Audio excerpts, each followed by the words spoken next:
Play ball. This is another Harlowe build. This one is going to be yet again focused around her entanglement, but also this time it is going to be focusing on the chroma accelerator. So for anyone that's been watching or looking into the game, it's the one where she shoots her giant disco ball. So this is going to be a more offensive Harlowe build, not so supportive. Chroma Accelerator fires an unstable energy pocket from Harlowe's Chroma Accelerator. The unstable energy pocket passes through enemies and deals cryo damage to all enemies it passes near. That's going to be important. Pressing action skill causes the unstable energy pocket to explode and deal heavy radiation damage in a large area. So we're going to go ahead and start in the creative bursts skill tree. So we're going to be focusing on the red tree. Under the red tree, we have 37 points and only 12 in the blue.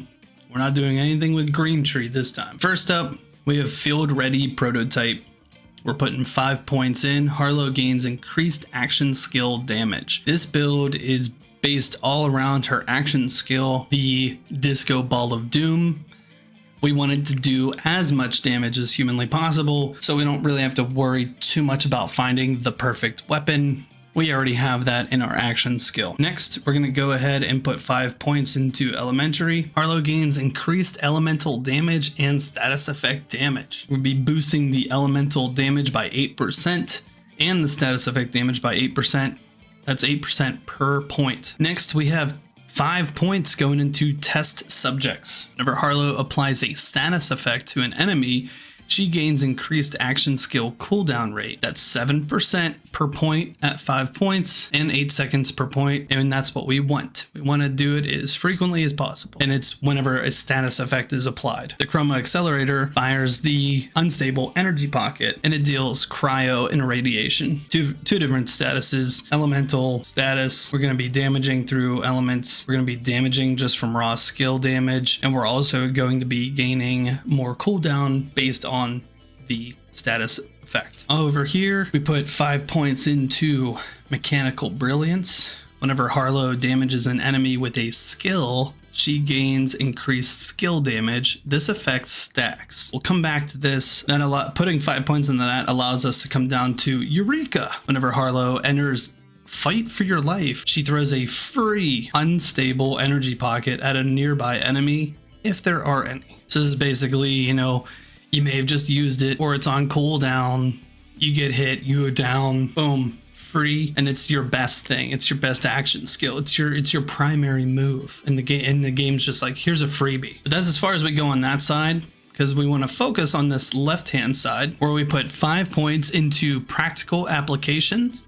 Harlowe gains increased skill damage at 7% per point, and we put all 5 points in there, as well as 5 points into carry the one. Whenever Harlowe entangles an enemy, she gains a chance to entangle another enemy nearby. That's 10% per point, so we're looking at a 50% chance to entangle another enemy nearby whenever you entangle one. All we have to do to entangle an enemy is hit them with the energy pocket. Before we move down this skill tree to the capstone, we have to talk about the augment. Special purpose magnets. Energy pocket pulls enemies along as it passes by, and its detonation deals increased damage for every enemy it has already hit, plus 8% per enemy hit. This is going to be a massive explosion. Let's keep going down this left side so we can really tie it in together. After we take our 5 points in practical applications and our 5 points in carry the one, that allows us to get down to the capstone, which is called Cue Ball. Harlowe's unstable energy pocket bounces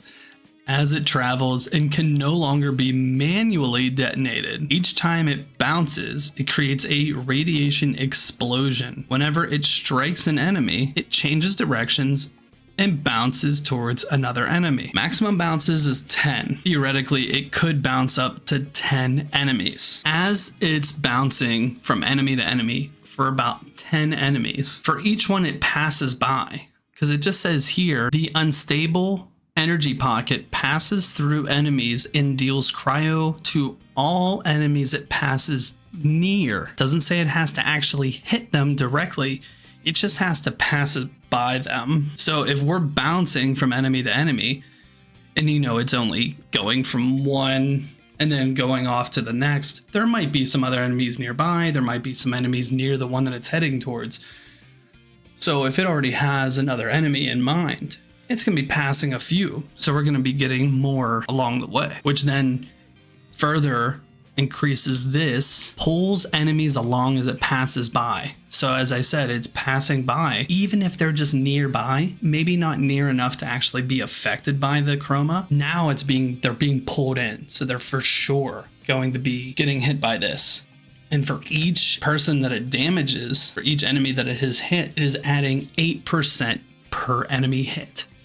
And if we're talking about up to 10 bounces and it's 8% per hit, at minimum, we're probably, if it does all 10 bounces, that's 8% per bounce. We're looking like 80% more damage. And that's just talking about the ones that it's bouncing to, not the ones nearby that are also taking. So we could easily get up to another 100% of damage by the end of the 10 bounces. Not to mention the mechanical brilliance that we talked about earlier. Whenever Harlowe damages an enemy with a skill, she gains increased skill damage. This effect stacks. So we're doing 5 points at 2% per point. So that's 10% per stack, which is max stacks of 5. So hopefully within those 10 bounces, we will hit or damage at least 5 enemies, which will then get us up to that 50% more damage. And if we're doing this special purpose magnets and we're hitting upwards of like 8 to 10 different enemies, well, we're getting that 80%, maybe 100% if there's more enemies. And we're doing up like roughly around 150% bonus damage on top of the already juiced up action skill damage that we keep feeding. This is only the red tree. We've only put 37 points into this tree. Now we're going to come over to the blue tree, Seize the Day. We're putting 5 points into Pulse Drive. Harlowe gains increased action skill cooldown rate, 5% per point. We're looking at 25%, so we can shoot that chroma accelerator more frequently. Then we put another 5 points into Make Extraordinary. Harlowe gains critical hit chance with all skills. This chance increases every time Harlowe entangles an enemy. This effect stacks. So there's a 100% chance to crit. If we hit a stack of 10, additional crit chance, 1%. So by 5 points is another 5. At 10, it's 50. So we're like 150% chance to hit a crit. And you know we're stacking enemies because we just talked about it in the last tree where Cue Ball is going to be bouncing around from 10 bounces. So we're going to be doing crit damage on our skill, which is already juiced. And then we have 2 points left over. So we come down here to 2 coolant for Schoolant. Whenever Harlowe deals cryo damage, gains increased action skill cooldown rate for another 14%. Reason we do this is because cryo damage from Accelerator, whenever it passes through or nearby enemies, it deals cryo damage. So it is going to be dealing cryo damage, allowing us to get a faster cooldown. And that's going to be it for the play ball build for Harlowe. These are the 37 points in the creative burst tree. And these are the 12 points in Seize the Day. You can always pause the video and do it up. From rereading this, it makes me really excited to try this out. I might actually do a side build. Like when I play with the guys, I'll do my support build. But whenever I play by myself or maybe with others, I'll use this build instead to kind of have fun and be selfish and just use my action skill a lot. I'm really excited to try out this one. I think it's a lot of fun. I just think visually it's going to be dazzling watching that ball bounce around up to 10 times and smack everybody. Again, let me know what you think. Did I miss anything? Do you agree? Do you disagree? Are you going to try this out? Let me know. I'm very excited for this game. We only have a couple days to go before it releases. And what character are you going to try on your first playthrough? Let me know in the comments. Make sure to like if you like. And if you want to see more theory crafting builds, let me know and I'll keep at it. But until next time, thank you very much. Have a great one.